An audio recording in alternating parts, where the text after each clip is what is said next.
السلام علیکم ورحمۃ اللہ وبرکاتہ۔ تمام مسلمان بھائیوں سے گزارش ہے کہ ہمارے انڈیا سے شہاب بھائی پیدل حج کے لیے نکلے ہوئے ہیں۔ اس کے بارے میں سوشل میڈیا کے اوپر بہت ساری باتیں آتی ہیں، تو کم سے کم مسلمان شہاب بھائی کا ساتھ نہیں دے سکتے تو اتنا ضرور کرے کہ اس کو اپنا کام کرنے دے، اس کی کسی بحث کے اندر نہ پڑے، اور شہاب بھائی کا جو سفر ہے ان کو سفر کرنے دے۔ شہاب بھائی اپنے گھر سے نکلے ہیں، ساری تیاریاں اپنے اعتبار سے کی ہوئی ہیں، اور راستے میں لوگ جتنے بھی ملتے ہیں ان کو کسی کو بھی شہاب بھائی کی طرف سے نہیں کہا جاتا ہے کہ تم آگے ہمارے لیے کھڑے رہو اور ہماری مدد کرو، بلکہ جتنے بھی لوگ آگے کھڑے رہتے ہیں ان کا انتظار کرتے ہیں، کئی گھنٹوں تک ان کے انتظار میں گزار دیتے ہیں، چاہے بارش ہو دھوپ ہو۔ شہاب بھائی کا خالص دیدار کرنے کے لیے، ملاقات کرنے کے لیے کھڑے ہوتے ہیں، استقبال کرتے ہیں، کھانے پینے کی ان کے لیے ویوستھا بھی کرتے ہیں۔ یہ ہر ایک کو اپنی اپنی خوشی کی بات ہے۔ اس کے لیے کوئی اپنے گھر پہ بیٹھے بیٹھے خالی جلنا اور کسی بات کو ایک مدعا بنانا، بحث کے اندر پڑنا، یہ ہمارے اسلام کی تعلیم نہیں ہے۔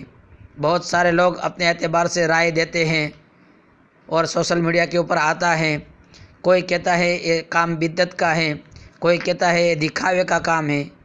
آخر جو بھی ہے شہاب بھائی کا اور اللہ کا معاملہ ہے، ہم کسی بھی طرح کا اس کے اندر ڈیسیجن نہ لے اور کسی بھی طرح کا فتویٰ ہمارے طرف سے نہ دے۔ شہاب بھائی اپنے گھر سے نکلے ہیں، خود اپنی تیاری کے اندر کسی کے پاس سے چندہ نہیں کیا ہے، اپنے اعتبار سے اپنی تیاری میں نکلے ہوئے ہیں۔ اور زیادہ سے زیادہ ہم کیا کر سکتے ہیں؟ ہم ان کے لیے دعا نہیں کر سکتے، تو اپنے گھر بیٹھے خاموش رہیں اور اپنے دل کو اتنا سمجھاویں کہ جو نکلا ہے اللہ کا بندہ، اللہ کے گھر کے لیے نکلا ہے، ہمارے پاس آنے کے لیے تو نکلا نہیں ہے۔ ایسا تو ہے نہیں کہ ہمارے گھر میں آئے گا، 2 دن 3 دن رکے گا تو پھر ہمارے لیے کاروبار میں مسئلہ ہو جائے گا، ہمارے گھر میں مہمان گتی کرنی پڑے گی۔ ایسا کوئی مسئلہ تو ہے نہیں، یہ اپنے دل کو سمجھاوے۔ تو شہاب بھائی اپنا سفر کر رہے ہیں، جتنے بھی لوگوں کو اللہ دل کے اندر باتیں ڈال رہا ہے وہ سارے لوگ ان کی دیدار کے لیے، ملاقات کے لیے اور ان کی خدمت کے لیے آگے آگے تیاریاں کر رہے ہیں۔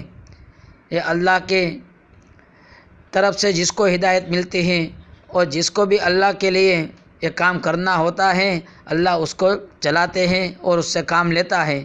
جس کو نہیں کرنا ہے وہ پوری زندگی ایسا سفر نہ کرے اور ایسے لوگوں کی مدد نہ کرے، اس میں کوئی آپ کی قیامت کے دن حساب آپ کا نہیں ہوگا، پوچھ پرچھ نہیں ہوگی۔ لیکن جو کر رہا ہے اس کے بارے میں ہم ہمارے دماغ کے اوپر تکبر کے ساتھ کوئی چیزیں فیصلہ کر دیں گے تو اس کے حساب دینا پڑے گا۔ ایسی چیزوں سے ہم بچیں۔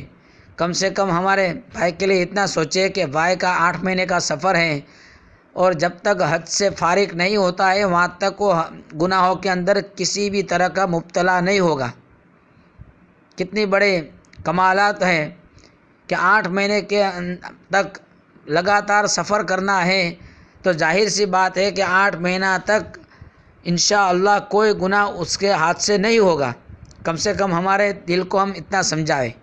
اور ہم گھر بیٹھے ہیں یا کسی کاروبار میں مبتلا ہے تو کہیں نہ کہیں ہم سے غلطی ہو جائے گی، کہیں نہ کہیں ہمارے زبان سے ایسے الفاظ نکلیں گے جس الفاظ کی وجہ سے ہم گناہوں کے اندر مبتلا ہو جائیں گے۔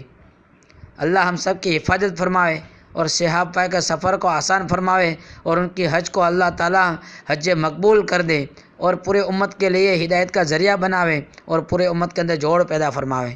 السلام علیکم ورحمۃ اللہ وبرکاتہ۔